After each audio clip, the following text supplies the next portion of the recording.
the Game Awards 2016 are coming around on Thursday, and that means that we're going to see a lot of games get awards and a lot of games not get awards. Sure. But I wanted to take this time for the two of us. There's probably going to be more, but there's just two of us now to vote or to say to vote on what we want to win. Because we predictions. Yeah, we could do predictions. And then we say I predict that this will win, but I want this to win. Sure. Now I got to bring up the nominee list. Dang it. No, I'll read it off. Well, I'm still going to bring it up because I'm going to forget. Okay.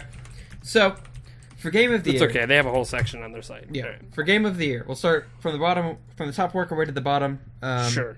The biggest award there is. Game of the Year. Recognizing a game that delivers the absolute best experience across all creative and technical fields.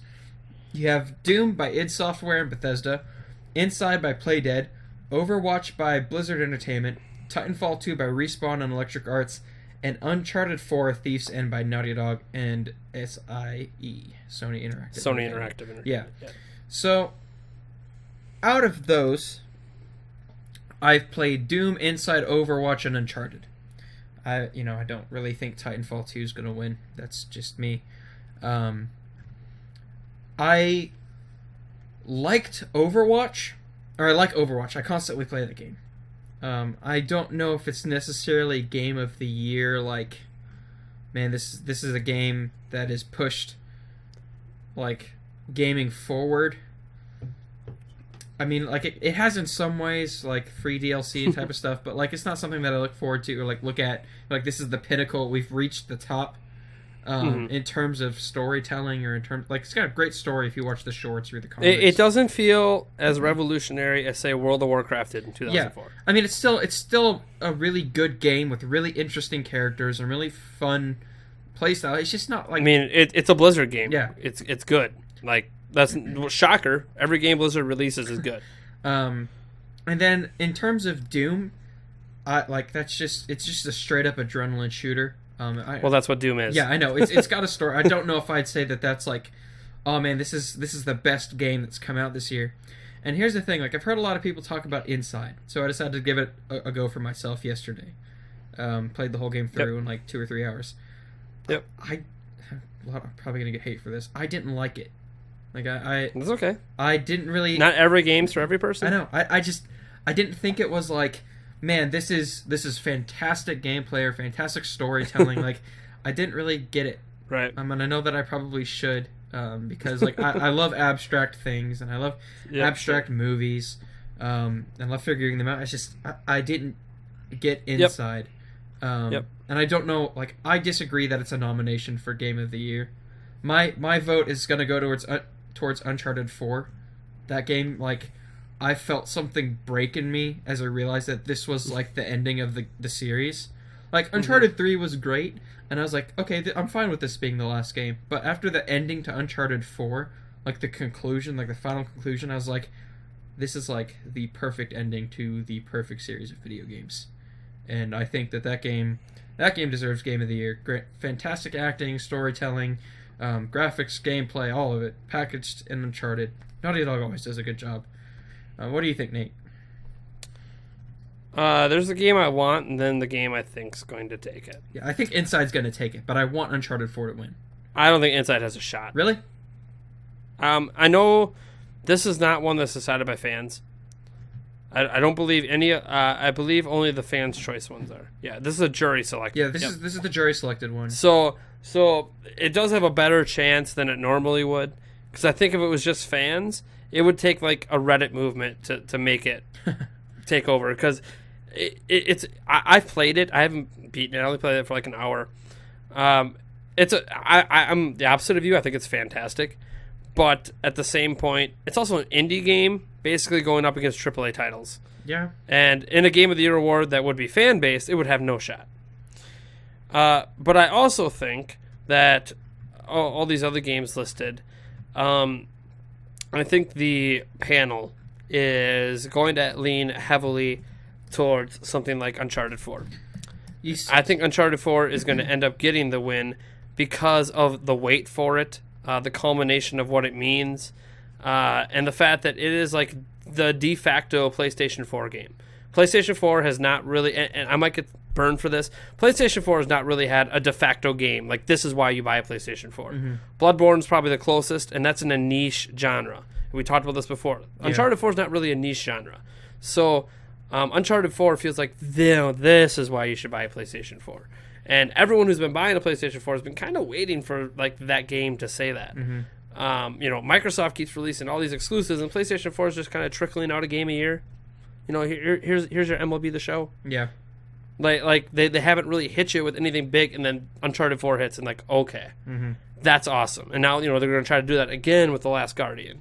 We'll see if that holds up. Yeah. So, I think it's going to win just based on the merit that it is literally the best PlayStation 4 game. Yes, it is. So it's going to win, I think, just because of that. Everyone on this panel is going to own a PlayStation 4 and has probably played Uncharted 4. Even the Nintendo people, like they have played this game. I don't think they all will have played Inside. Well, but here's the thing. I think of it kind of like I do, and it can go either way with this, because Uncharted 4 is like I consider it, just like The Last of Us, like a masterpiece of storytelling. Like, this is what, if I want to show someone that games should be in the same ballpark as film, I'm going to show them a Naughty Dog game. I'm going to show them Last of Us or Uncharted 4. But a lot of people, if they want to show that games are art, more so like that have abstraction to them, or something that's, you look at it and you're like, this provokes thought. That would be Inside. Inside's ending does that both ways. Sure.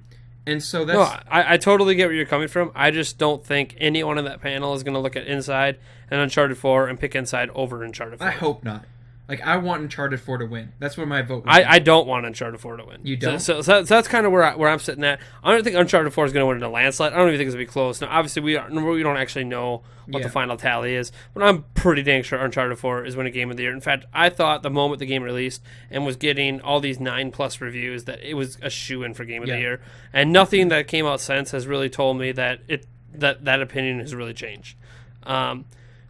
But the game I want to get Game of the Year is actually Titanfall 2. And the reasoning isn't just because the game it is totally overlooked, because it is. It came out with Battlefield. It was released at a bad time. But that game to me, and I'm not like a huge first-person fan, so maybe I'm totally off base on this, because people who are bigger first-person shooter fans might have something different to say. That game to me is the pinnacle of what first-person shooters should be, both single-player and multiplayer. That campaign in Titanfall 2 might be the best FPS campaign I've played in my entire life. It is that good. It beats out GoldenEye. It beats out all these other great campaigns, the original Modern Warfare, some of the older Call of Duty games, where you're in World War II, even Battlefield 1, campaign. Like, Titanfall 2 is the best campaign I've ever played. It is just an amazing... You could literally buy Titanfall 2 just to play the campaign. That's how good it is. And then it absolutely nailed everything it needed to in multiplayer. It took what the original Titanfall did and improved upon it in ways that made sense. Improved the mechanics, improved the weaponry, improved the Titan battles. Because the original Titanfall was good. I don't know that it was fantastic, that it was like, this big revolutionary step like it was brought up, but it was good. Titanfall 2 reminds me what made Call of Duty popular in the first place. Yeah. Is they absolutely nailed the campaign and they nailed the multiplayer, and they've kind of just been living off of that one instance with Modern Warfare that they did that ever since. All of Call of Duty's today's popularity has been built off of the original Modern Warfare. And Titanfall 2 feels like it just did it again. Mm-hmm. And no one's going to notice it because they released it at a terrible point. They basically sent it out to die, which is really sad. Yeah, and even the people behind the game are like mad. Like, we didn't choose for it to release them. Like, that was EA's like, we gotta release it at the holiday season. It's like, that's fine. Wait till December. Like, why you're releasing it at a point where it's competing against names that are bigger? It's competing against a name that EA owns that's bigger than. I know. That was a really weird decision on EA's part. I think they could have got away with it if it would have remained an Xbox exclusive, because then Microsoft would have got behind the campaign for it. Yeah. And really pushed it hard. Like, Sony pushed Uncharted 4 hard. Well, Microsoft back in the day was pushing Titanfall really hard. And they would have pushed Titanfall 2 just as hard if it was still exclusive. But because it was multi-platform, it meant that Respawn and EA had to do its own advertising, and it got completely overshadowed by Battlefield 1, which, yes, Battlefield 1 is absolutely fantastic. But you'll notice Battlefield 1 is not up for an award in terms of game of the year. So, clearly, the panel that picked all these thinks Titanfall 2 is better than Battlefield 1 in the first place. Mm-hmm. Otherwise, it wouldn't be... Like, it is the... there's Overwatch is kind of FPS game, but that's like a team thing. Uncharted 4 has some FPS, but it's kind of third person, kind of an action-adventure. Titanfall 2 is the representative for FPS. And that's saying something. It means that they think it's already better than Call of Duty and already better than Battlefield 1. And Battlefield 1 is fantastic. I don't know if you've had a chance to play it. Not yet. It might be the best Battlefield game. I've heard that. And for me to be like Titanfall 2 it's just that much better than it. It's insane to me because I didn't really even like the idea of Titans in the original Titanfall. Now I love it. It is so what they did in Titanfall 2 is so amazing. But the thing is, no one's played it. It's probably not going to get the recognition it deserves, even though I'm sure everyone on the panel has played it because again, these were selected by the panel. So I'm sure the panel has played Doom, Inside, Overwatch, and Titanfall 2 and Uncharted 4, or at least a majority of the panel. But Titanfall 2 is just not going to get it. We say that, it's gonna, and this is probably where we're going to have to end it because we're going to have to move on to the next one.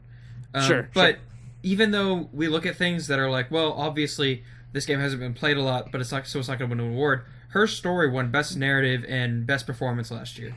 And I've never played that game. I didn't hear about it. I heard about it like right up until the Game Awards and hadn't heard about it before then. So yeah, I think the panel is like a whole bunch of media members. Well, I remember seeing a giant list of it earlier because I know Greg from Kind of Funny Games. I know we just brought them up earlier. Hey, I know he's on the panel. And so it's a bunch of people that really care about video games. A bunch of people that really know what they're talking about. Sure. And again, I think Uncharted 4 is still going to win because all of those people gave Uncharted 4 like the top review score of the year. Yeah. And so like I personally I hope it wins. Obviously Nate hopes. I really don't want it to. I know. But well, here's the thing. I'm a little biased. I've never played an Uncharted game, and what upsets me about the fact that I haven't played an Uncharted game is I love Indiana Jones, and I haven't played Uncharted, and I don't know what's wrong with me. Uncharted is... It feels like the perfect series I've been waiting for my whole life, and I just... Fantastic. Haven't played it. So, yeah, maybe I will someday, and I'll probably end up agreeing with you that Uncharted 4 maybe should win, because I've played a demo of it, and I've seen other people play it, and I've seen some gameplay of it, but, like, the impact isn't felt on me. Yeah.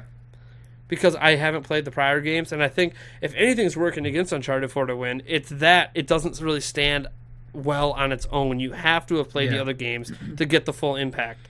Whereas Titanfall 2, you might as well just skip the first Titanfall. Overwatch is a first game, and it might be a series, or it might just be a constantly evolving game, like World of Warcraft is. Doom is kind of a reboot of an established series. So if anything's working against Uncharted 4, it's that you kind of have to play the prior games. But I still think I don't even think it's gonna be close. Yeah. So, anyways, next best one. studio and game direction, recognizing a game studio for outstanding creative vision and innovation in game direction and design. So we have Blizzard for Overwatch, DICE for Battlefield 1, id Software for Doom, Naughty Dog for Uncharted 4, Thief's End, and Respawn for Titanfall 2. Yeah. This one's kind of difficult. I don't feel like it is, but like you for can me go to first pick, not to call. I actually want Blizzard to win this one because they hit it out of the park with Overwatch. Like, I'm not like I'm a first person shooter guy in like the sense that I'll play like Borderlands and stuff. I'm not like hardcore Call of Duty or other things like that. Sure. So Blizzard for me is like, or Overwatch for me is like, wow, this game really like, interests me. it keeps me coming back regularly. And so sure. I kind of want Blizzard to win best studio game direction. I feel like Naughty Dog's gonna pull it off again. So here's where I differ on you. I don't think Naughty Dog's gonna pull it off because this is an ongoing series that Uncharted 4 is just a natural progression from 1 to 2. Has Uncharted 3 won? Let me go check on that. You keep talking. I can't remember. I don't think, even though I think Titanfall 2 is fantastic, again, it's another game that's just improving upon something that's done. So I don't think it's going to win. I think Uncharted 4 and Respawn is going to be pretty much like disqualified from the game direction aspect, just because They're just doing what they used to do and doing it better. id Software is going to get some credit for Doom, but again, Doom feels like Doom. It doesn't feel revolutionary. Mm-hmm. It doesn't feel like, it's good they did Doom right, because they could have went way wrong with it. You're thinking DICE, aren't you? What? Are you thinking DICE for who's going to win? Yes. Yeah. Because Battlefield... And the reason I'm thinking DICE is because, like, Blizzard, I think absolutely nailed what they were doing, but think about all the similar type games that came out like that this year. Blizzard ended up having the most popular of them all, but it's not like the other ones were so terrible. Yeah. And now there's like that Paladin game coming out that's like everyone's saying in beta is really, really good.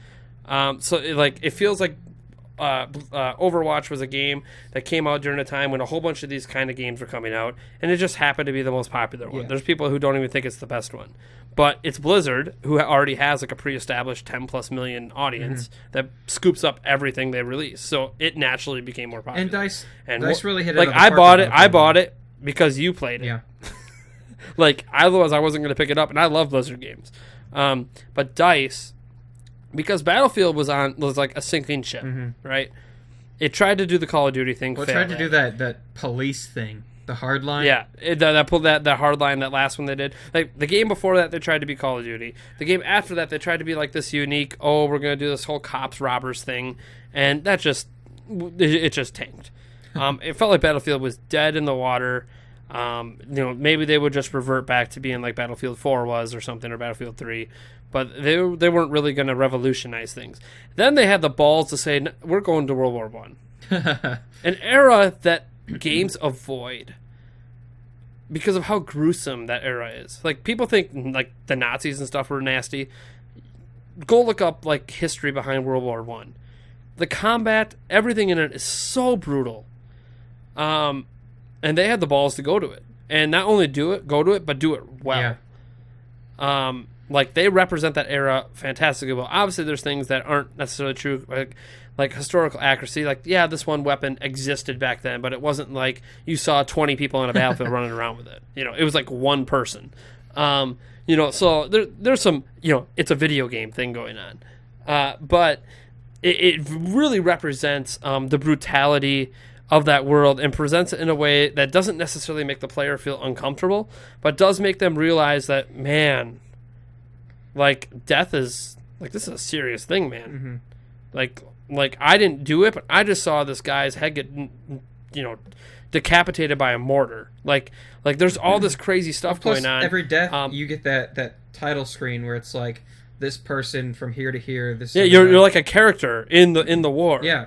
And like you don't respawn as yourself. You're a completely new character. Like, it's crazy how they did that.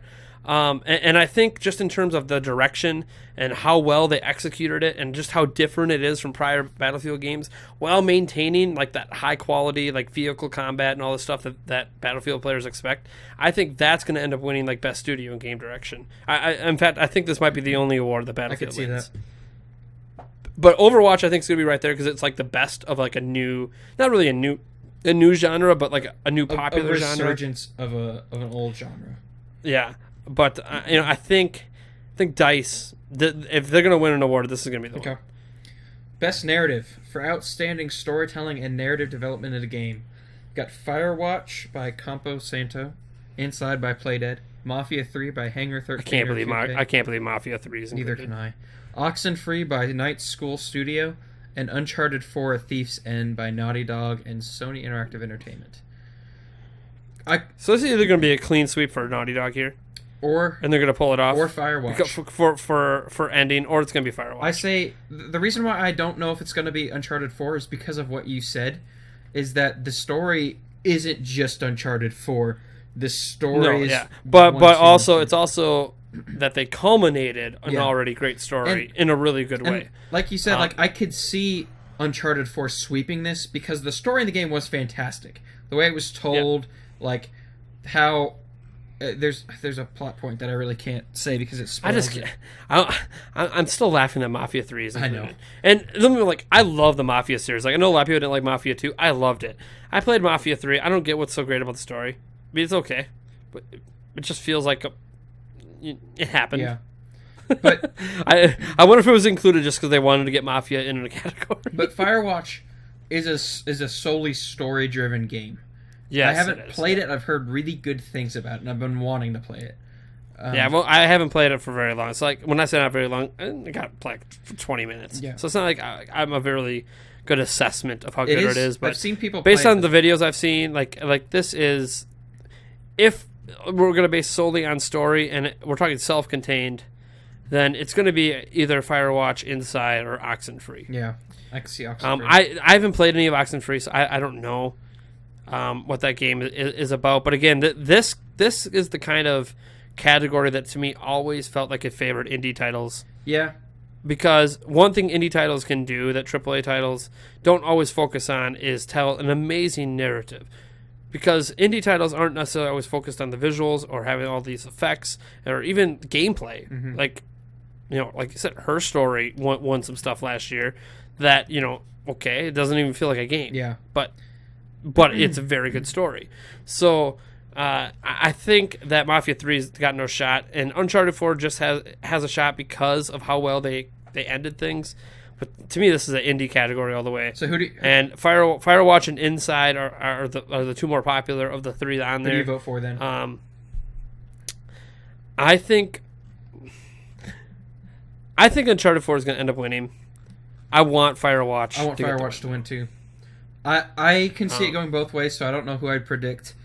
Like, all I ever hear people talk about the Uncharted 4 story. Mm-hmm. That's why I'm like, okay. Like, when I hear, like, P.S. I Love You and Greg Miller, who's on the panel, talk about Uncharted 4, he doesn't talk about the gameplay. He talks about the story. Yeah. So it's like, that story clearly resonated. I'm just hoping that some of these indie games resonated a bit more, like Firewatch. Yeah. So, next. Best Art Direction for outstanding creative and technical achievement in artistic design and animation. You have Abzu by Giant Squid and 505, Firewatch by Campo Santo, Inside by Playdead, Overwatch by Blizzard, and Uncharted 4: A Thief's End by Naughty Dog. This is where I think Inside gets a win. And it's not because I personally like it.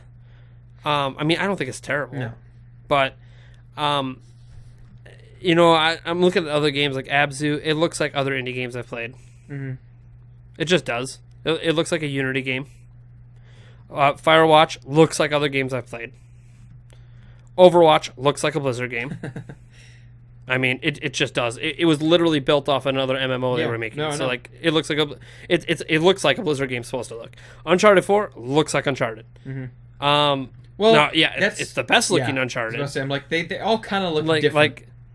I mean, it is literally the best looking, but like, do I give them a technical achievement for making the best looking Uncharted game on their most powerful platform? Like, how's that a technical achievement? If it wasn't the best looking game on their most powerful platform, then something's wrong at Naughty Dog, because they created The Last of Us on the PlayStation 3. Yeah. So, like, you expect them. Like, it's almost, I can't give them outstanding creative with it, because this is what you expect out of Naughty Dog. And it's not really artistic design, because it's a continuation of what they've done with, like, The Last of Us and stuff like that. But, like, I mean, the animation's obviously top-notch. I think Inside will end up winning, because, one, I think Inside is a media darling. Yeah. Media loves this game. And two, one thing I always hear media talk about it is they just love the visual presentation. Mm-hmm. That's why I think this is the game. Like, Firewatch, if that wins story, Uncharted 4 ends up winning Game of the Year, I could see Inside them being like, this is the one we got to give to Inside. Well, you look at Inside, and you think this is what an Orwellian, hellscape would look like. And they did a very good job of that. Like, I'll give them that. Like, I didn't really like the story, and the gameplay was... Well, I mean, that's what we're talking about. I mean, it's literally just art direction. That's what we're talking about. So I can see this going either to Firewatch, because it's a beautiful game. It is, but it doesn't look like something I haven't seen before. Or Inside. Like, I don't necessarily think, like, Overwatch is going to get best looking art direction, because, it's detailed, but it's like... Sure. It's Overwatch. It's see, the only reason I don't think Firewatch is going to get it is because every time I see screenshots of Firewatch, I can't tell it's Firewatch. It looks like a zillion other games. Mm-hmm. So, like, it's just like with Abzu. Like, yeah, it looks fantastic, but how many Unity games have I seen with a similar art direction? Like, so many. It's still a beautiful game, and this art direction is absolutely gorgeous. So is Firewatch, but it's like it doesn't feel unique. Inside, I'm not going to say it feels necessarily unique either. There are other games I think that have been like this. I just think there's been less, and not as many that have been highly praised like this one. Okay. So yeah, I think Inside's getting that one. You think Firewatch? No, I think either Inside or Firewatch, but my vote is still for Inside on this one. Kind of like yours. Okay. Oh, I converted you. No, okay. My vote was either way. But I've played Inside, and that's the one thing I can give that game is that I really like the art design, and then this next one's gonna be fun. Best music and sound design. I hate that they mix these together.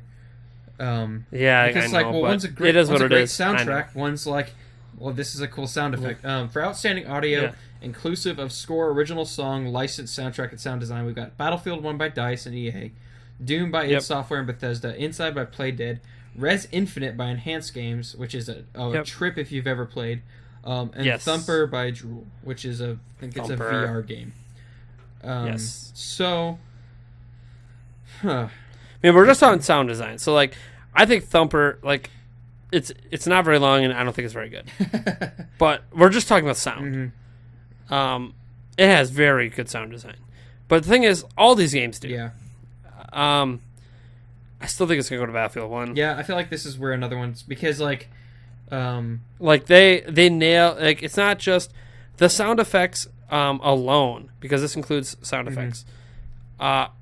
Absolutely stunning. You feel like you're back in World War I. Yeah. It does. None of these sounds sound like modern weapons. These are old school weapons that jam up all the time.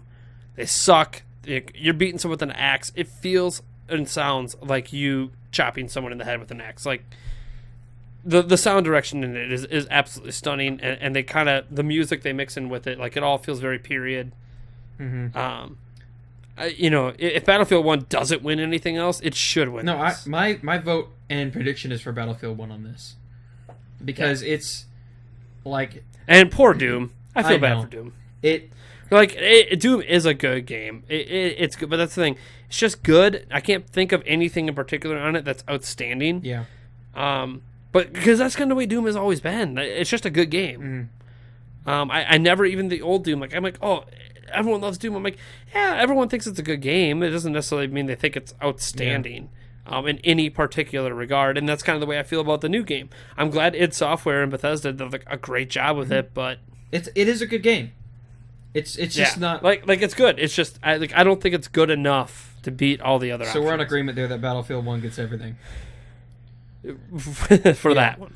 So that's two awards. I think I picked Battlefield 1 for. Best performance award to an individual for voice over acting, motion, and or performance capturing. We have Alex Hernandez as Lincoln Clay in Mafia 3. Cissy Jones as Delilah in Firewatch. Emily Rose as Elena in Uncharted 4. Nolan North as Nathan Drake in Uncharted 4. It's basically going to Uncharted 4. Rich Summer as Can we just Henry, agree on that? Troy Baker. I hope it's Nolan North. Well, they're basically... This is the Uncharted 4 award. And I'm not saying that because I haven't played the Uncharted games. But, like, when 3 of the nominees are from one game... Let's be real. Someone from that game is winning it. Well, again, that's... I mean, you could argue it's going to end splitting the votes. Like, people are going to vote for Troy Baker. People are going to vote for Nolan. Like, Troy Baker's the most well-known name. People are going to vote for Nolan North because that's the protagonist. People are going to vote for Emily Rose because I've seen cutscenes. She does an awesome job. You say that and you say, well, yeah, these are people that people know, that they recognize their voice. But Viva Seifert won Her Story, Best Performance last year. And she went up against people like Camilla Luddington for Lara Croft. She went against Mark Hamill as the Joker and won. So okay, so that's not a big deal. Mark Hamill didn't do that great of a job as he's the best. He's the best Joker in my opinion. Still, he might be the best Joker in your opinion, but in terms of I don't know. I mean, we can go on a debate forever. Like, I don't think he was a bad Joker. I just don't think, like, comparatively to what else he was competing against, it wasn't like a performance that I think back on, like, oh man, remember Mark Hamill as the Joker? No, I know, but I mean, like that's still like an iconic role played by an iconic person. Like, iconic person. I know. That's what I'm saying. So it doesn't necessarily have to be like you look at Nolan North playing. I think Nathan Drake. I don't think. The Mafia 3 one has a shot. No. And I'm not saying that because Mafia 3 is a bad game. I know it didn't review very well. And I think that the voice actor for Lincoln was very, very good. Mm-hmm. Like, I have nothing against him. I just don't think, like, if you look at the history of the Game Awards and who wins this, it's going to be someone who not only did a fantastic job, but was in what the panel considers to be one of the best games. Yeah. Mafia 3 is not going to be. It's not even up for one of the best games. Yeah. Firewatch has been in multiple awards already. Uncharted 4 has basically been in every single category. I think it might have been in every category. It wasn't in sound design. No. Sound design was not, but it was in every other category. So clearly there's a bias this year towards Uncharted 4. If there's no signal to me that Uncharted 4 is going to win a Game of the Year, it's the fact that it's in every category. Yeah. I can see. It's going to be someone. The thing is, there's 2 from Firewatch, 3 from Uncharted, and then there's Lincoln, Alexander Hernandez. And to me, it's like, oh, Alexander Hernandez is going to end up winning because he's the only single one from a single game. But it's between Firewatch and Uncharted. Yeah. It's tough for me. I think Nolan North is going to end up taking it because it's his last run as Nathan. Just because this is the last game and it's such a memorable character. Mm-hmm. Troy Baker did a fantastic job, as he always does. Emily Rose did a fantastic job, and Cissy Jones and Rich Sommer, they did awesome jobs too. Mm-hmm. It's just, man. Well, when you think voice acting and the king of voice acting, you think Nolan North. He's been in the most stuff. He's done the most stuff. Yeah, and he's got. Yeah, I always think when I think king of voice acting, I always think it's either Nolan North or Troy Baker or someone in that. Those are guys that do amazing job every time out. You're going to get someone good. And so I think that it's going to be Nolan North, and I vote Nolan North, just because he did a great job as Drake, like he always does. But here's my thing. I want it to be Nolan North. I'm okay if it's Troy Baker. Yeah. I'm okay if it's any of the ones from Uncharted 4 because I will give Uncharted 4 massive credit on their voice acting. But part of me says if Firewatch hasn't won anything yet to this point, then I want someone from Firewatch to win. If it didn't win Best Story, then I want it to win the voice acting. That's just a desire for Firewatch to get something. Yeah. I don't as awesome as Uncharted 4. I am afraid that Uncharted 4 is going to end up just sweeping, and it's going to be the most boring award show ever. See, I don't know because the people that vote are a lot like you and me in terms of we've already given this award, this game a bunch of different awards. Yeah, but it's also one of those if they actually think Uncharted 4 is just the best, that's just the way it is. But this isn't like the Oscars where they've never played the games before, never watched the movies, and they're just sounds fun. Well, but they might also think, there's awards that don't the next award does not have Uncharted. Yeah. So speaking of next award, yep. Games for Impact Award for a thought. I'm supposed to say thought. It says provoking game with a profound pro-social meaning or message. 1979 Revolution by Ink Stories, Blockhood by Plethora Project and Devolver Digital, Orwell by Osmotic Studios, Surprise Attack, Sea Hero Quest by Glitchers, and That Dragon Cancer by Numinous Games. This is an indie game category for profound, pro-social meaning. I think That Dragon Cancer is going to win because it's had the most impact out of all of these. I've seen. I think you're right. Only because I've never played any of these games. Well, the only one I think the only one you've heard of, right, is That Dragon Cancer. I've seen some people on NeoGAF talk about it. And that's it. I haven't heard it talked about anywhere else. That Dragon Cancer got media coverage. It was on the news. It was. Well, I don't watch. I know, but it was on the news. It got shown off. Man, this guy, his son was going through cancer, and so he made this game to deal with it. And it reached out. I think some of the proceeds went to cancer organizations. So I think That Dragon Cancer is going to win. Orwell, I played a little bit of. Very interesting game. Sure. It's pretty much what it sounds like. It's based off of 1984, Big Brother type of thing, and it's interesting. It's a lot like playing Papers, Please or Her Story, and the fact that the gameplay of it's not really gameplay. It's more of a I don't know how to say it. You have to play it for yourself. There's a demo on Steam. Yeah. Yep. But I still think that Dragon Cancer was going to win just because of its popularity and just because of what it's done. Sure. I'll go with whatever you say because I haven't played these games. Okay. Here's the category you said this was. Best Independent Game. For outstanding... No. I was saying all the games for Impact ones are indie games. So. For outstanding creative and technical achievement in a game made outside the traditional publisher system. Firewatch... So this feels almost like a biased category, by the way. Why? Because if Inside didn't win Game of the Year, it's going to win Indie Game of the Year. I hope not. But that's what's going to happen. If this panel nominated Inside as Game of the Year and it doesn't win Game of the Year, it's obviously winning Indie Game of the Year. You don't get nominated for Game of the Year as the only indie game and then not win the indie game category. So I'm just saying, unless and it's weird too because if Inside wins Game of the Year, how can it not be the best indie game? Yeah. Well, so it almost feels like this is the Inside Award ahead of time. I'm just throwing that out. We've got Firewatch by Campo Santo, Hyper Light Drifter by Heart Machine, Inside by Playdead, Stardew Valley by Concerned Ape and Chucklefish Games, and The Witness by Thelka Inc. Yeah, a lot of people forgot that game even came out this year. The Witness? Yeah. Let's see. I know I just got Stardew Valley, haven't played it. I know that a lot of people really, really liked it. It was like an instant hit. I don't know if it's going to win Independent Game of the Year because I don't think it's not really anything we haven't seen before. Hyper Light Drifter is a beautiful game. Love it. Absolutely love that game. Love that game. That's where my vote would go, is Hyper Light Drifter. I don't think it's going to win. I don't think it's going to, like you said, I don't think it's going to stand a chance against Inside. I think Inside's going to sweep that easily. Yeah, I don't, like, here's the thing, like, I'm looking at the panel, because the panel helped pick the games in the first place, right? And it's like, Inside was nominated for Game of the Year, and it's also nominated for Best Indie Game. How can it not win Best Indie Game when they already thought it was the best indie game? Yeah. Like, it just... That's what's weird. Like, I feel like this category would have been better almost if Inside wasn't nominated for Game of the Year. Yeah. Because then you don't really know. Because Inside and Firewatch have both been nominated for, like, a lot of awards. So you would figure it's between Firewatch and Inside. In terms of just popularity, like, oh my god, they're talking about Firewatch for best story and best voice acting, and Inside for best story, and, best overall game, and, best visuals. These other games haven't been even mentioned until just now. I feel like there's going to be part of the base that's going to say, especially if Inside ends up winning Game of the Year, that's going to say, well, maybe we shouldn't give Inside best indie game, because the only reason they voted for Inside is because, like, Firewatch or, like, The Witness was not up there to vote for. Like, it might be like, oh, we originally voted for these games to be part of Game of the Year, but this one ended up winning, and if a couple of people who voted for Inside are like, oh, we don't want to vote for it again, you could end up seeing like a Firewatch take it, which is probably the most likely other candidate, or The Witness, because The Witness had a lot of hype going into it, and it mostly delivered on its promise. Like, it's that one indie game that was made by a well-established indie developer who already had a hit success. And The Witness delivered exactly what it said it was going to deliver on. It wasn't like No Man's Sky, which notice how that's not up for any awards.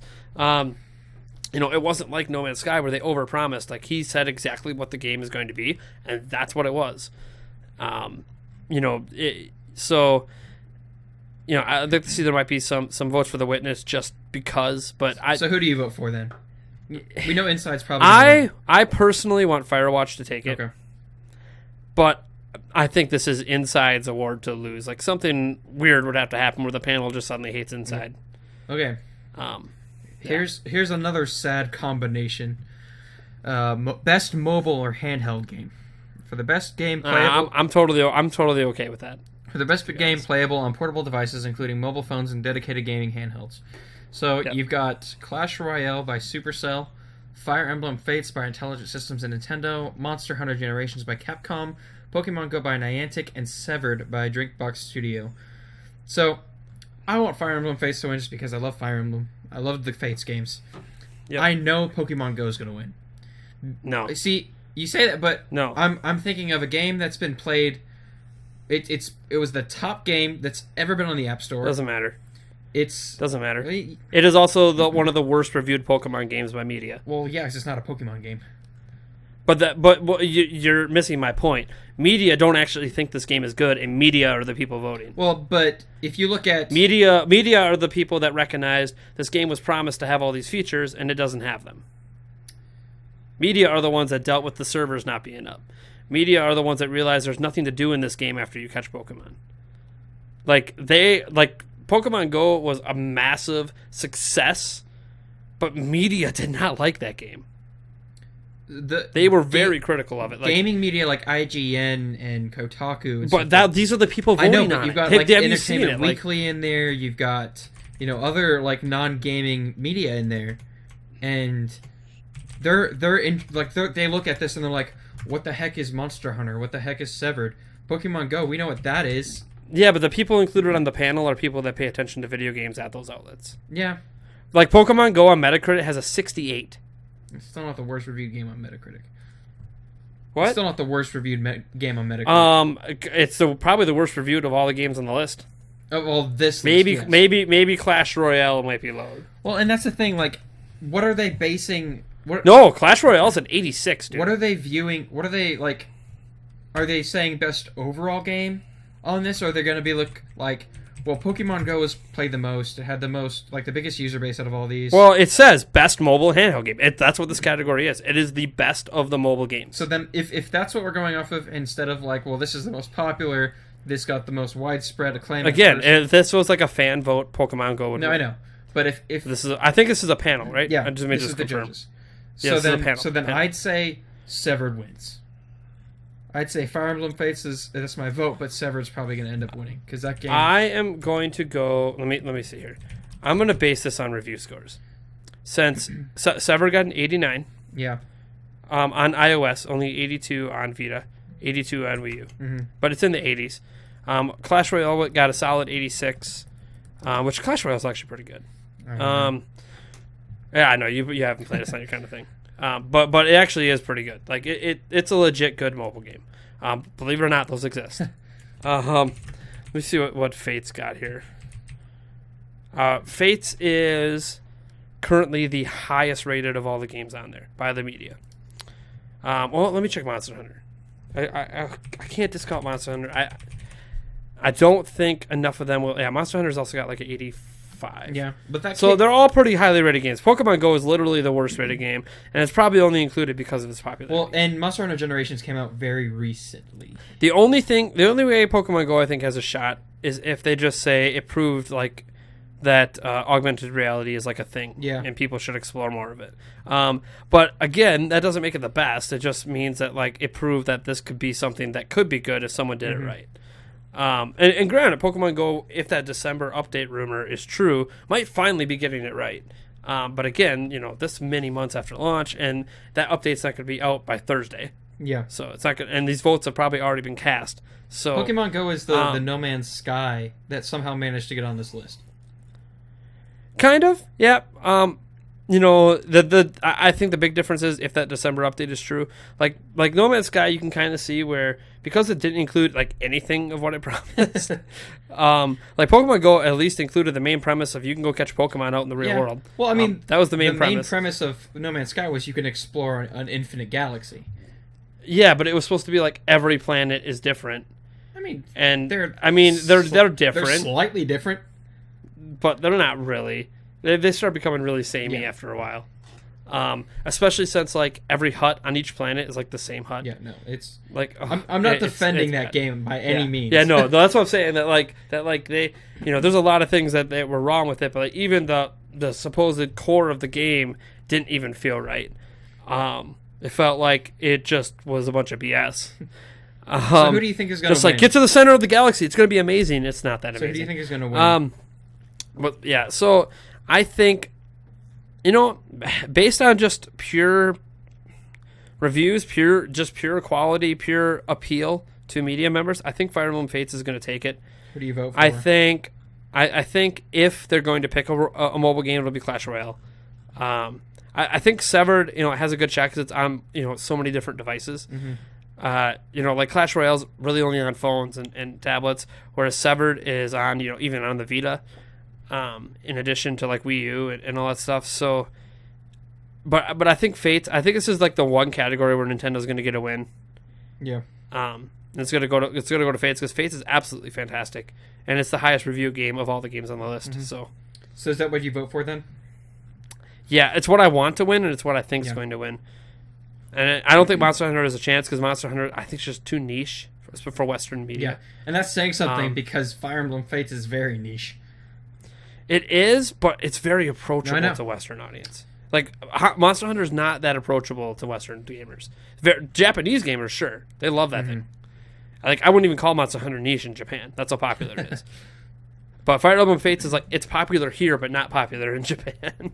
So it's kind of like Zelda, actually. Zelda's not that popular in Japan anymore either. So, this next one. Best VR game. For the best game experience playable in virtual reality, so we've got Batman Arkham VR by Rocksteady and Warner Bros. Interactive Entertainment, Eve Valkyrie by CCP Games, Job Simulator by Alchemy Labs, Res Infinite by Enhanced Games, and Thumper by Drool.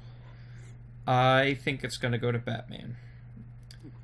because I say Batman because it's the most recognizable name. And because it was good. Like, it was good. Well, it was good. And you look at Batman... I mean, I call it a demo. It's not even really a game to me. Well, it's like a $20, $30 game. So it's not really like... That lasts like a half hour. Like, it's way overpriced. Right now you're paying for experiences on VR. You're not paying for... Yeah, that's the thing. I don't think there should even be a VR category. I mean, I think if they want to say best VR experience, I think that would be a better way to name this category. But when you call something a game, I look at all of these selected things, and they're just demos. Yeah. None of these feel like a game. Like, some of these cost like $40, and no, I wouldn't pay more than like $1 on Steam to try some of these. Like, I guess it's my problem with VR in general. There really isn't like a true game. There's no reason to get VR right now, in my opinion.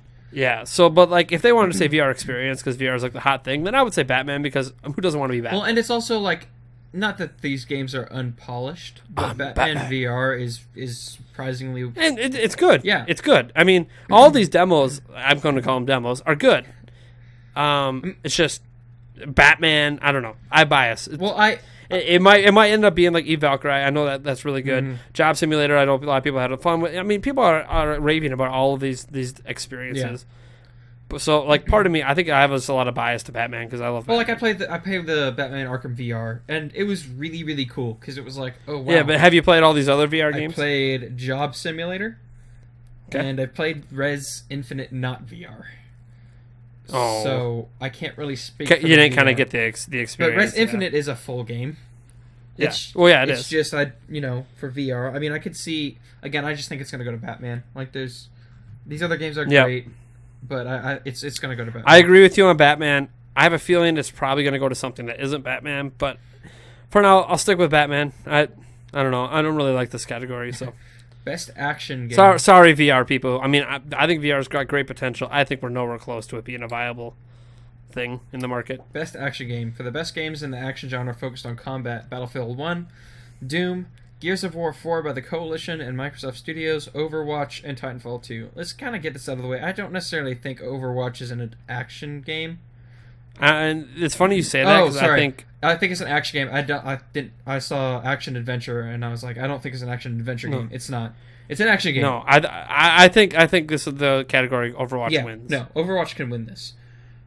It's an action genre focused on combat. That's exactly what that game is. These other games are that too. I think Doom has a nice shot at this one. I don't think Gears of War 4 is really going to get there. By the way, Gears of War 4 is good. Yeah, it just came out. Another solid game for Microsoft. Again, Titanfall 2, fantastic. I would love to see it get the award here. I think that, now that Overwatch has cropped up a few times, I think it's clear the panel wants Overwatch to win something. Uh-huh. Because Overwatch has, it's been a sensation. It has. Like, there's all these games that have come out like it, but Overwatch is the best of all those games. You see, like, T-shirts, you see pops, figures for it, like Hot Topic. And like it's a big deal. And so is Battlefield 1. Mm-hmm. Battlefield 1's probably at that same level. Titanfall 2, again, bad release period. Gears of War 4, big deal for some, but it's a single-platform game. Yeah. So is Overwatch, technically. But I think that this is the award that they say, Overwatch, you're all about that action, all about that combat. Well, considering there's no other part to the game, it's just action and combat. Yeah, like the other parts have a lot of narrative. Overwatch doesn't have that. Yeah. Okay. I guess Doom doesn't have that either. I don't know. So, anyways, Overwatch. Anyways, that's Overwatch's category to lose. Okay. This next one is Breath of the Wild. Oh wait, Best action adventure game. The best action adventure games combining combat with traversal and puzzle solving. So we got Dishonored 2 by Arcane and Bethesda Softworks. Yep. Oh, I love that game so much. Hitman by IO Interactive and Square Enix. Hyperlight Drifter, which somehow I'm surprised it appeared here. Because it's a great game. Okay. It's a great game. Love it. I just didn't think it would appear up against with these other, these other really big games. Ratchet & Clank by Insomniac Games and Sony Interactive. And then, of course, Uncharted 4. Yeah. So this is the only place Dishonored 2 appears. And I want it to win. I don't think it will. I want it to win because it's a great game. It's reviewed great. Dishonored 2, I think, is better than the first game. Yeah. And I didn't think I was going to say that. because I love the original Dishonored so much, but Dishonored 2 is like that and then some. It took whatever. Also, the cast, like, oh my gosh, the fact that Vincent D'Onofrio and Robin Lord Taylor. Dishonored 2 feels like it's the game on this list I want to win. Again, this is also one of those things that, like, if Uncharted 4 is up for Game of the Year, how could it not be the best game in its own category? Yeah. Just like Inside, it's kind of like, this almost feels like there's no point to have this because it's clearly Uncharted 4 that's going to win. But I would love to see Dishonored 2. Like, maybe they're just like, look, Dishonored 2 is really good. We have to give it something. Yeah. But, I mean, again, any game that's Game of the Year that ends up going into a category about its own genre, if it can't win its own genre, then it shouldn't be up for Game of the Year to talk. So we're in agreement. We want Dishonored 2, but Uncharted 4 it's probably going to be Uncharted 4. I don't know how it can't be Uncharted 4. Okay, best role-playing game. This will be best fun. Game designed for rich player character customization progression, both offline. 2 things are included on this online, list, including massively multiplayer. So we've got Dark Souls 3. Actually, 3 things are included on this list that are really interesting. Dark Souls 3 from Software and Bandai Namco Entertainment. So it's from Software. Yep. Deus Ex, Mankind Divided by Eidos Montreal and Square Enix. And this is the weird one for me. Oh, Deus Ex is already No, not that. Go on. The Witcher 3 Wild Hunt Blood and Wine by CD Projekt Red, because that's a DLC. Yep. World of Warcraft Legion. It's like an expansion pack. Yeah. Just like World of Warcraft Legion. Which is an expansion pack. And then they're just tossing some cookies to Nintendo. Xenoblade Chronicles X by Monolith Soft and Nintendo. Great game. Does not stand a chance in this category. I would like it to win, but I love that game. But there's just, if you compared that to Dark Souls 3 in terms of how the game is, like the character design, like the textures that aren't like the character textures in Xenoblade are just like, holy crap, Nintendo or Monolith Soft, like, you couldn't have put in the extra work. Maybe make the mouths move with the words, make characters emote. Like, these are basic things. Here's the thing. I know that this feels really weird, right? Like, this whole category feels weird because you got Dark Souls 3 and Xenoblade Chronicles, which are clearly like new games this year. Yeah. You have an expansion pack for World of Warcraft. Granted, World of Warcraft expansion packs almost feel like a new release of a game, and Legion is absolutely fantastic. It might be the best expansion pack since the Burning Crusade, but so far, that's the thing. Like, it's weird. It feels weird for Legion to win this, because you don't really get a full picture for what Legion is until we're already talking about the next X pack, because that's when they stop adding content to it. So, like, I guess it's really hard to tell right now. I don't think Legion has a chance just because it's just the type of game World of Warcraft is, the ever evolving game. I don't think, as fantastic as this X pack has been so far, I don't think it has a chance. Deus Ex Mankind Divided, isn't that more of like a remake? No, it's like a third. It's the third in a series of games. Okay. Because before that, what was it? Human Revolution. It was Deus Ex. Either way, Deus Ex Mankind Divided actually reviewed lower than Xenoblade. So I don't think that. I think Xenoblade Chronicles has a lot better shot at it than Deus Ex does. Especially since Xenoblade Chronicles X is just such a, like, it's like the only RPG for Wii U. So the odd one to me is that Blood and Wine. Because it's DLC. It's an expansion. It's DLC. But here's the thing. Of everything on this list, that Blood and Wine DLC is rated higher than everything else. It's like, it's not even close. It's like at a 92, 93 on Metacritic, 94 on Game Rankings. Witcher 3 won. Dark Souls 3. What? Witcher 3 won best game of, or won game of the year last year. So it did. I'm not surprised. It did. So like the panel already loves Witcher 3. And the Blood and Wine, it might be like Wild Hunt, like, I don't know. Blood and Wine itself is what a lot of people said is like the pinnacle of DLC. Like, this is what DLC, if you're going to charge for it, this is what it needs to be. Yeah. Like, you can't, charge for a couple maps and call it good like so many people do. Like, this is what DLC, whatever. Like, if Zelda's going to have DLC, it needs to be like Blood and Wine in quality and content and stuff. Like a fully new game, basically. Yeah. But, like, it doesn't feel like it takes away.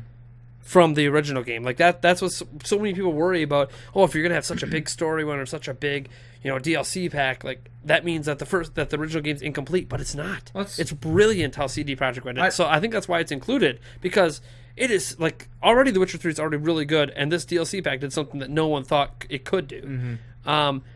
But again, it does feel like it's Dark Souls 3 category to lose, because it is a full game, not DLC.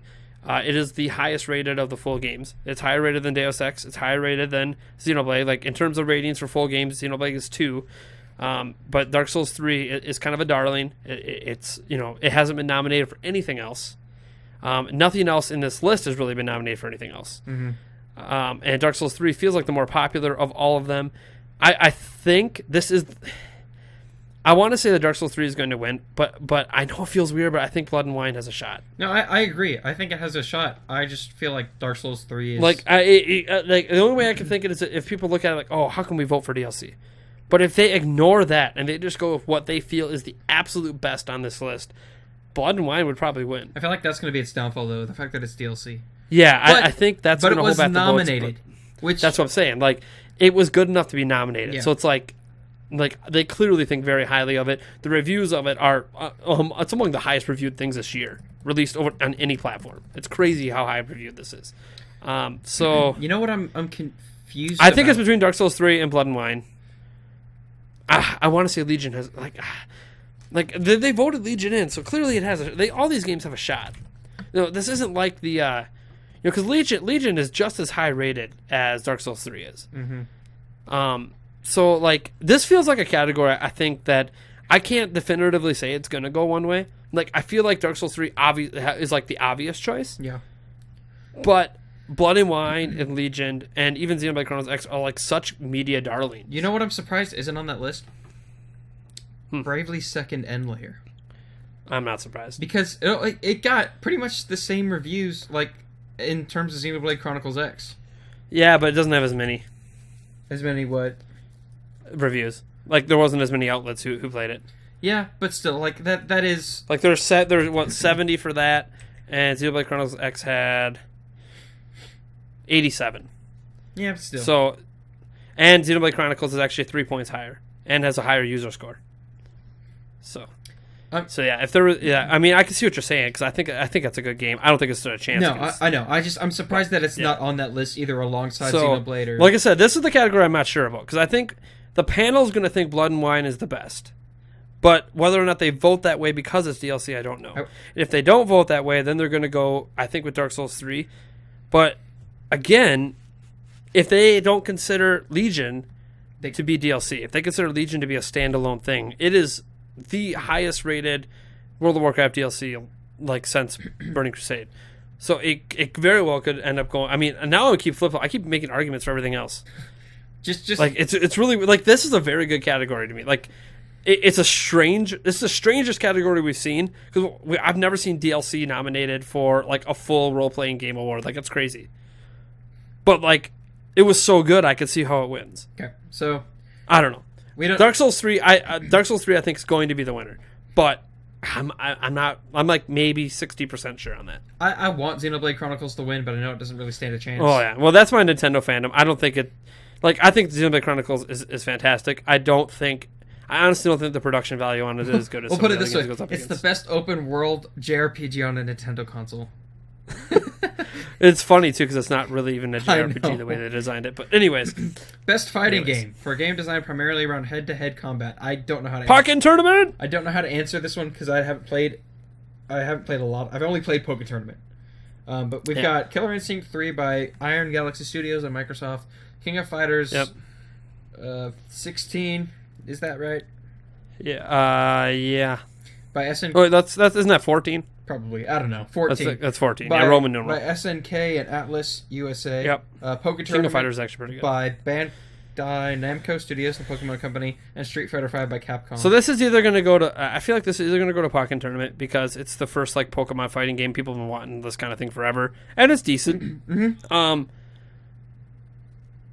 I feel like by default it's Street Fighter 5, even though there's been a lot of, controversy surrounding it.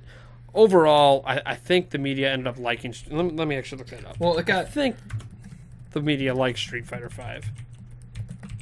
Because I got to remember, like, it's media outlets basically voting on this. So, Street Fighter. Oh, I can't even spell Street Fighter. Jeez. Like, I got, so reviews. What Pocket Tournament game? Because if Pocket Tournament blew it out of the water with reviews, then I think Pocket Tournament's going to get it. No, Pocket Tournament did not blow it out of the water. It's around the same. See, I think King of Fighters was really good, but did the media think it was good? I actually liked. So that is better reviewed right now. How about and again, this is another weird thing because Killer Instinct was like on the Xbox One at the beginning. Mm-hmm. And this is just like another season of DLC. Yeah. So, again, just like the last category, is the panel really going to go for the DLC for a game that's already been out? This is a tough one. This is really tough for me. I don't know. I play King of Fighters, I play Pokken Tournament, and Street Fighter V has the name. Yeah. It has the name, it has the brand. It is a game that's played at gaming, like fighting competitions. I mean, my vote is just going to be for Pokken. Like that's well, that's the only one you played too. Yeah. And you're a Nintendo fan. No, of course. And it looks great. It's beautiful. Yeah, and my only issue with it, I guess, is it seemed to lack characters and content. Yeah, well, it's. But what it had was really good. Well, it didn't have Street Fighter, and I think King of Fighters has a story mode. Yeah, I think Pokken Tournament suffered almost from what the original Killer Instinct when it came out. The Killer Instinct did it way different. You had a couple characters and you had to buy more. Yeah. But like Pokken Tournament felt like it just came out with too few places to fight. Yeah. It was very. But it's really good. It's what it has. And what it's good. Getting. I think if it would have doubled the content it had, I think it would have won this hands down. If it would have had an all-star ensemble, lots and lots of Pokemon in it instead of especially Pokemon really recognizable ones. Yeah. I mean, it has good ones in it. So I think this is one where I think it's going to end up being between Pokken Tournament and Street Fighter V. They both reviewed very similarly. Street Fighter V was played by more people, but it is what it is. Pokemon is obviously very recognizable as a brand, so you don't have to worry about brand recognition there. You're going Pokken. I think it's going to end up going to Street Fighter V by default because none of these games reviewed well. Yeah. And Street Fighter V has the name and is the one game that's still played to this day. Like, it's relevant and hardcore gamers and stuff.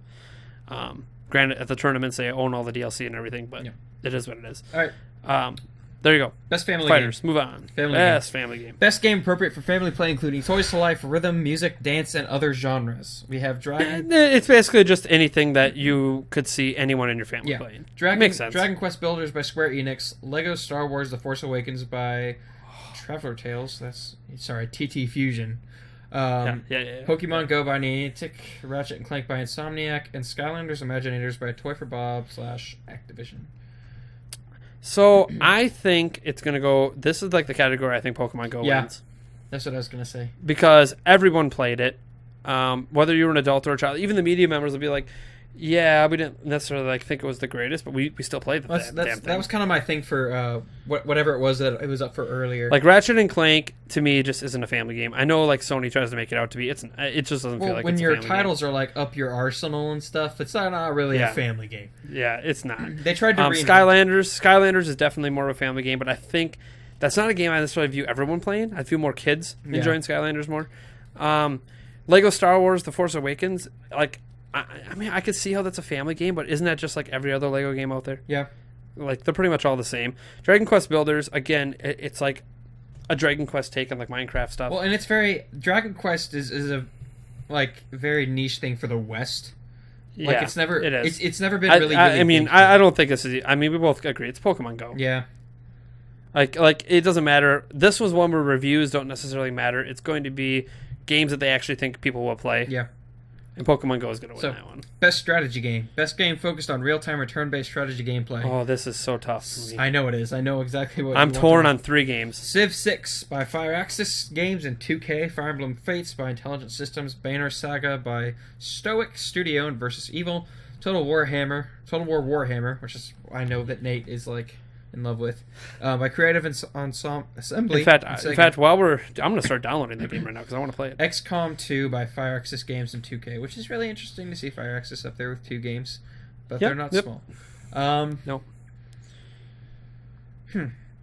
My vote is gonna go to Fire Emblem. Like I figured you were going Fire Emblem. That's where it's probably gonna go. I don't think Fire Emblem's gonna take this. I don't think it is. That's just my vote.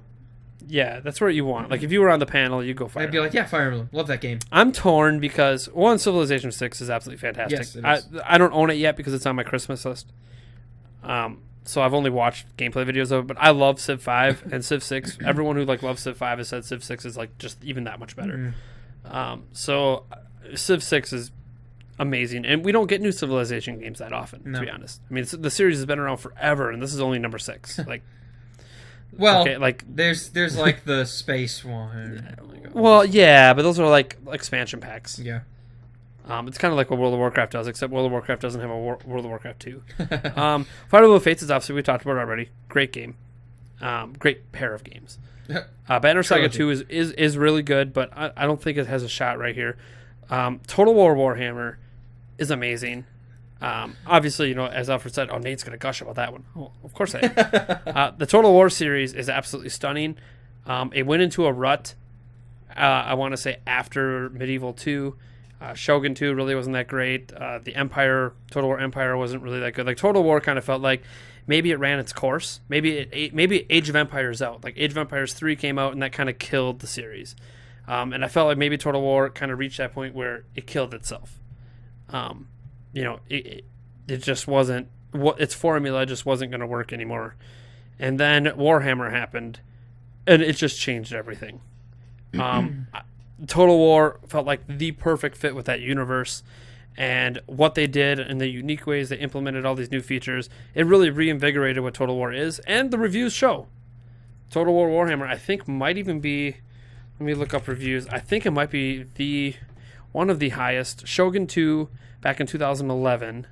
So what do you vote for, and what do you... Rome was the best one, that's no surprise. I think it's... Well, to me, it's between Warhammer, Fire Emblem Fates, and Civ 6. Yeah. I don't think Fire Emblem is going to get it done. No. Who do you vote for? I want it. I want Warhammer to win. Okay, so I figured. But I think Civ 6 is taking it. Okay. Best sports. Just Civ 6 has all the media hype, so I think it's best sports and racing game for traditional and non-traditional sports and racing games.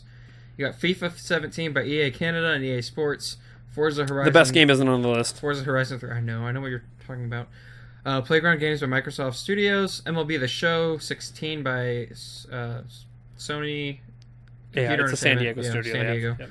NBA 2K17 Visual Concepts 2K Sports. Pro Evolution Soccer 2017 by PES Production and Konami. I think it's going to go to NBA 2K17. I'm not really a sports game guy, but I think it's going to go to NBA.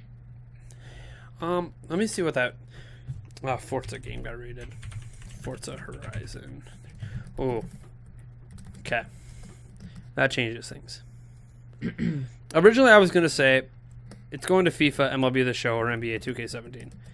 Because FIFA is widely considered way better than Pro Evolution, so Pro Evolution shouldn't even be in the running. FIFA is the most popular sports game in the world, and every version they release is usually really, really good. MLB The Show is the de facto baseball game. I didn't play 16. I did play 15. So it has no bearing on 16 at all and how good it is because I haven't played it to compare. I do have NBA 2K17 rented right now from GameFly. Fantastic. They really improved on the story mode in it, which is why I think it might win. Because as much as hype as the Spike Lee story got last year, it really wasn't that good. And this year they kind of made the story mode make sense and matter. In a way that I didn't think they could. I always thought it was going to be a silly thing, and now it's this is something you can invest in. And the gameplay is just as good as it's always been. NBA 2K17, I was going to give the win to. Then I just happened to glance at how well Forza Horizon 3 is reviewing. 91. I've never been a Forza guy. FIFA 17 is not close. MLB The Show is not close. NBA 2K17 isn't close. I think it's going to end up going to Forza. Who do you want to win? Because the game I want to win is not on the list. I know you want NHL or not NHL. You want Madden to win. Yes, and I'm not just saying that because, like, you know, the criticisms people have of Madden are the same reasons that FIFA shouldn't be on the list, or MLB The Show, or 2K17 shouldn't be on the list. You know, it's just slight improvements to a previous game. It's a roster update. But, like, that's not just what Madden 17 is, and I'm not going to get into all the nitty-gritty details on that. But I think Forza is going to win because it's the most different of all the games on there, and it's not a yearly game. Mm-hmm. And it's also the most high-reviewed game of all the games on the list. So it doesn't come out as often. Like, all the rest of these games are yearly games, except for Forza. And Forza reviewed really well. Yep. So I think it's going to go to Forza. And I think if any other game's going to knock it off, it's going to be... let me glance at MLB The Show quick.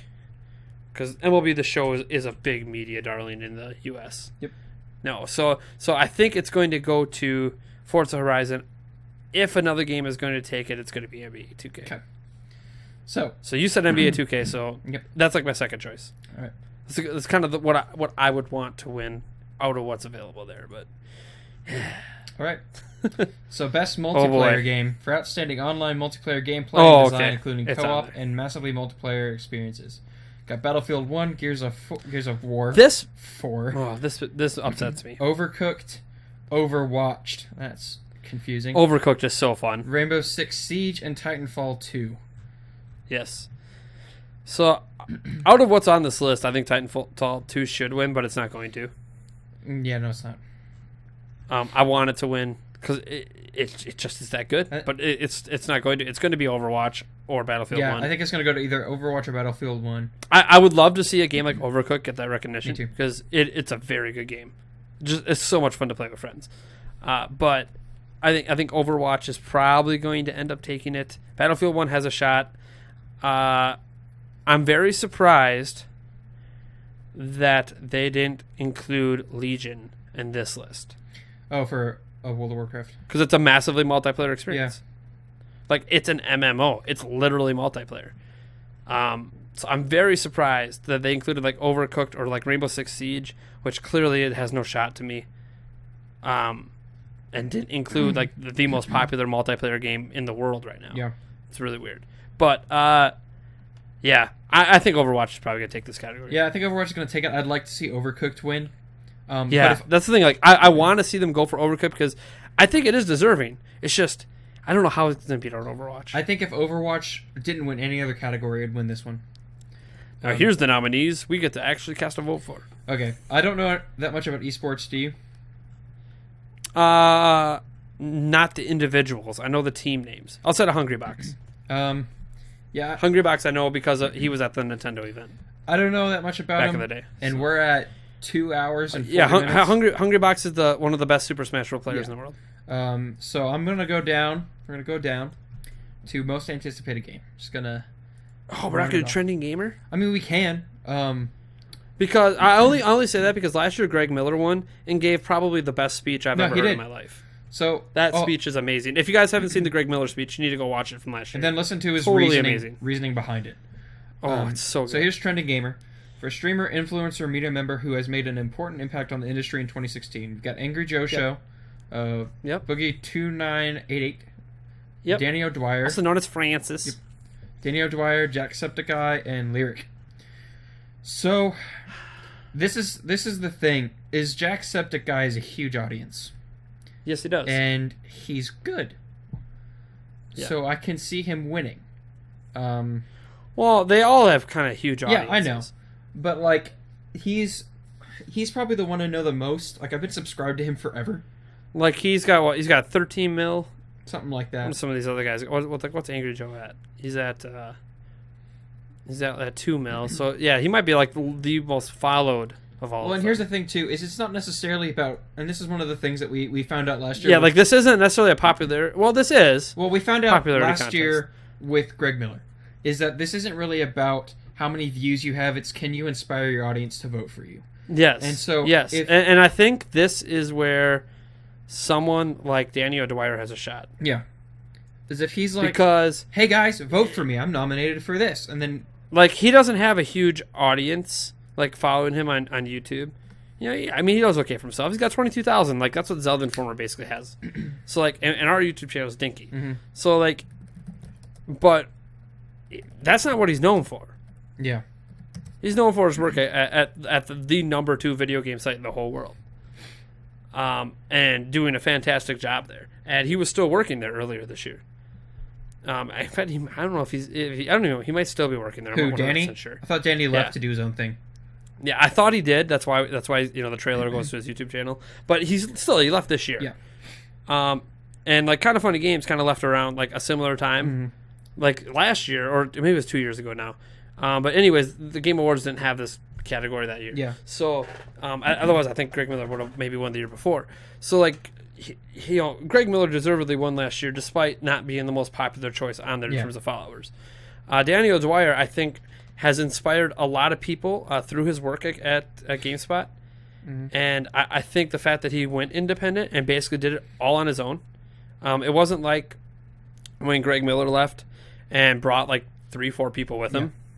You know, Greg Miller got the recognition, but really he only got that award because of what they were able to do collectively as a group. And he says that. He's not taking this for himself. Oh, yeah. He said that in his... I mean, you can even listen to it. To his speech. He knows that award is not just about him. Like, that's what that group was able to do and what that group means to so many people. And Greg Miller is just that go-to personality of that group. So he was the one that got recognized. And Danny O'Dwyer is completely on his own. And I personally am a huge fan of him.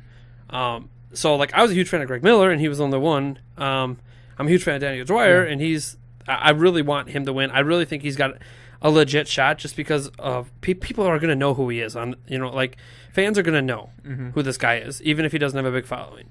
And I also look at it as, you're looking at, who's the most influential media member. Like, I don't know that Angry Joe is any more influential this year than he was last year.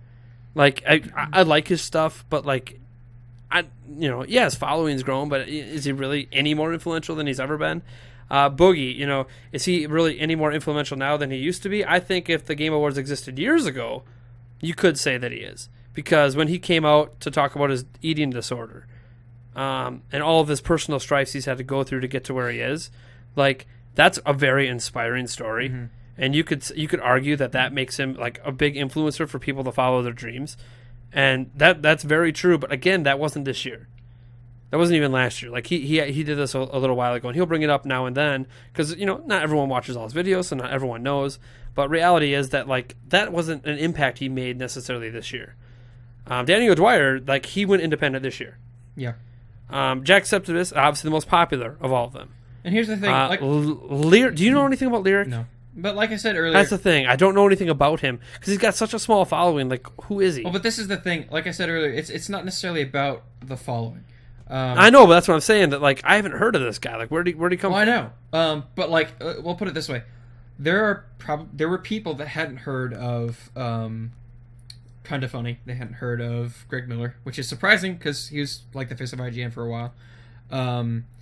They hadn't heard of... Well, if you were a fan of PlayStation, you heard of it. Yeah, if you were a fan of PlayStation. But a lot of people hadn't. And it's because they motivated their followers, like they're on Twitter every day. It's kind of the same thing. This is the one I'm shocked isn't on there. Who? And maybe it's because they couldn't think of an individual for this award. Because it's trending gamer. Yeah. But, like, no one from Easy Allies is on here. Yeah. Like, they literally got shit canned. Without a choice. Like Kind of Funny was a choice. Mm-hmm. An inspiring choice to leave, like, a really cushy corporate job. But it's still a choice. Yeah. Easy Allies, they had no guarantee of anything. Mm-hmm. But I think, the only one you would really pick from that is maybe Brandon Jones because he runs everything. But, like, a lot of people, like, follow because of Kyle Bossman. So, well, like, again, maybe that's something that that one of them will be on the show next year because, like, now Kyle Bossman, probably before this panel was picked, they didn't know that Kyle Bossman was going to be on the that YouTube streaming show every Thursday. Mm-hmm. He does a bit on there now, and he's like a regular with Jeff Keighley. So, I could see maybe Kyle Bossman becoming one next year, but it kind of surprises me that because this is the year like everything went to crap for them. Yeah, and they kind of came out of that with like. Being able to still do this kind of thing for a living, making the content they want to make. I don't know. I'm also a big Easy Ally fan, so I guess I'm a little like I'm a big Danny O'Dwyer fan, so like I'm kind of biased to say I want Danny O'Dwyer to win. Plus, I think he would give like a killer speech. Well, I think it'll be like Greg Miller level of appreciation. We'll end it with this. If you want your person to win, vote for them because this is the fan choice. Yeah, this is fan vote. Like you guys can go to the gameawards.com/nominees. And just like for the streamies the YouTube does every year, there are a lot of big names that go up against like a lot of these, but like we talked about, Jacksepticeye is a really big name, probably one of the bigger names. He's probably the biggest name on that list. But like for the streamies, there was like Game Theorists, Rooster Teeth, the Young Turks. Say what you will about that. Yeah, just huge channels. And the Philip DeFranco show won, and I absolutely love that show. Love that guy. And they won, and because they inspired their fans to vote. So if you really want a gamer to win, go vote for him. And finally, most anticipated game. Ooh. Recognizing. Oh, we're going to skip over the controversial best fan creation? Yeah. You mean the two of them? I think no matter who wins, there's just going to be boos in the audience. If you've managed to stay with us for the whole 2 hours and 47 minutes. It's okay, we're making like a habit of these Nate right? Nate and Alfred being 2 hours. So, all right. I'm just not going to cut this one up. It's just going to go straight through. Oh God. So, our most anticipated game.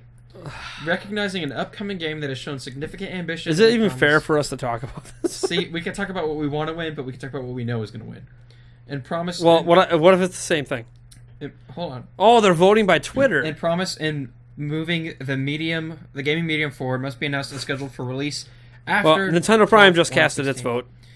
So it says God of War by Santa Monica Studio, Sony Interactive Entertainment. Huge game. Sure. Lots of cheers for it. And then absolutely huge. Horizon Zero Dawn by Guerrilla Games, Sony Interactive Entertainment. This is the game that PlayStation 4 owners have been waiting for. Something like this. Like a defining new IP. Looks fantastic. There are some reservations some have about it. Now that they figured out how, like, one of the core gameplay mechanics that is a mechanic people actually don't like. But anyways, we don't know yet. The game's not here yet. Mass Effect Andromeda by BioWare and EA. That's name recognition. It's got Mass Effect behind. Put it this way: 2017 has so many big games. Here's the thing that's going to cause Legend of Zelda some trouble: Red Dead Redemption 2 by Rockstar Games. Yeah, and then of course we've got Legend of Zelda: Breath of the Wild. You guys, everybody knows. Nate and I are voting for Breath of the Wild.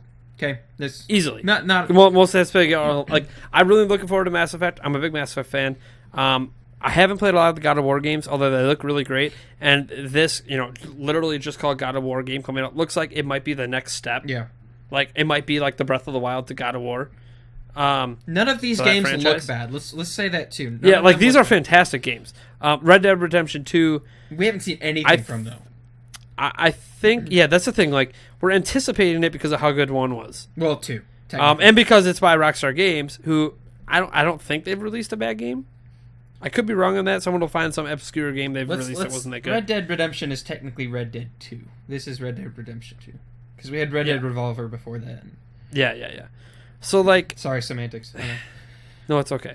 So like, the only thing is like this is just most anticipated. Like it doesn't have to be like what you think looks the best. No, right I know. That's the thing is Breath of the Wild had like Mass Effect. We've hardly seen anything from, but we're gonna get 5 minutes of it at the Game Awards. Yeah, and we're gonna get finally see what this game. We're gonna get 5 more minutes of God of War probably, and Horizon Zero Dawn, and Red Dead Redemption 2. Oh yeah, all these games are probably going to be there somewhere. And here's the thing: is that out of all of these, like a lot of people, like 2 of them are Sony exclusives. You got God of War and Horizon Zero Dawn. Those are only going to come out for Sony, which that's not saying anything about them. Like these are still very good games, very highly anticipated games. Yep. But I think it's going to come down to Breath of the Wild or Red Dead Redemption 2. It's going to come down to those two because one, Breath of the Wild literally owned most of the year's hype after E3. Like that was it. That was the most talked about thing. I think the only reason Red Dead Redemption 2 even has a shot, because I think if it was announced earlier this year, it wouldn't have been able to beat Breath of the Wild. Like if it was announced before Breath of the Wild and then Breath of the Wild got announced at E3, I don't think it'd be even close. But Red Dead Redemption 2 is the most recent of these announced games. And it's like the trailer's really popular. It's actually about the past Breath of the Wild for views, despite the fact the trailer doesn't really show anything. And here's the thing too, is that we're anticipating Red Dead Redemption 2 being good. We already know. But here's what I also know. I've seen fan voting in the past, right? Like GameFAQs does every now and then does their like best game of all time thing. Yeah. And it's totally fan votes. Zelda fans show up to vote, man. Yeah. I'm not like crazy. I'm not the games beat that. other like I love Zelda games, but like they beat out games that are way more popular than them. So I think that if this was a panel game, like if a panel was choosing, I think they'd choose Breath of the Wild. Yeah. Just because of how, like, as much as they might be excited for Red Dead Redemption 2, that trailer doesn't really say, oh, it's revolutionizing or anything. Breath of the Wild looks like it's completely changing what we know Zelda to be. They'd be excited about Horizon Zero God of War, but, like, again, we don't know enough to outside of Horizon, that's a new IP, we don't know enough to know if those games are really doing anything or just doing more of the same. And Breath of the Wild, we already know, and they've already played hands-on. Yeah, but this is just anticipated. But this is fans. Well, this is this is a fan vote, which is totally different because it's like a popularity contest. Well, imagine like if we had never seen anything from Breath of the Wild and we'd already seen all the stuff from Red Dead Redemption 2. We kind of know what we expect out of that, and so like hype is like I personally would still vote Breath of the Wild. No, I know, but like the general, I don't think it'd win. Generally, because we've seen a lot of footage from Breath of the Wild. Not Sure. that it's kind of sizzled down, but it's like, okay, well, we know what to expect. Like, we know this game is coming out soon. We know that's going to be fantastic. But we're anticipating something with Red Dead Redemption 2. We're anticipating a great game. We're like, oh my gosh. Anticipating like a reveal. Yeah. Yada yada. Like all this stuff. Like, that's what the like most anticipated game, like, sadly, that's why No Man's Sky won, is because of the promise and the hype behind that game. Sure. And that's why I think Red Dead Redemption 2 is going to win this one, is because of the promise.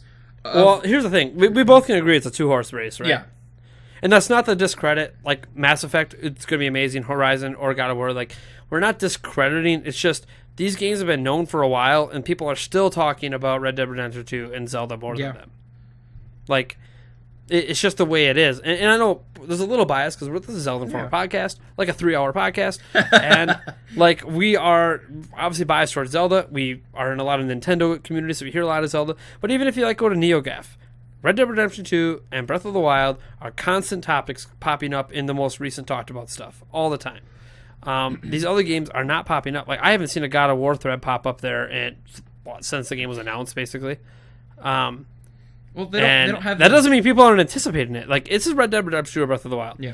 And I think because Red Dead Redemption 2 is the more recent, and it's been 7.5 years, or at least it will be officially since the very first game came out. For so long. Like, people have been like, well, when are we going to get Red Dead 2? Like, we've already had 2. But see, then again, by the time Breath of the Wild comes out, it's at least 5.5 years. So it's like a similar... I know we had a link between worlds, but like people just comparing, like, console games. Like, it's a 2-horse race. I'm more anticipating Zelda than Red Dead. Yeah. I still think they're both going to be fantastic. I think I'm going to stick with Zelda winning. You can stick with your Red Dead. I think one of us is going to be right. Yeah. Maybe we should put a bet on this one. No, good.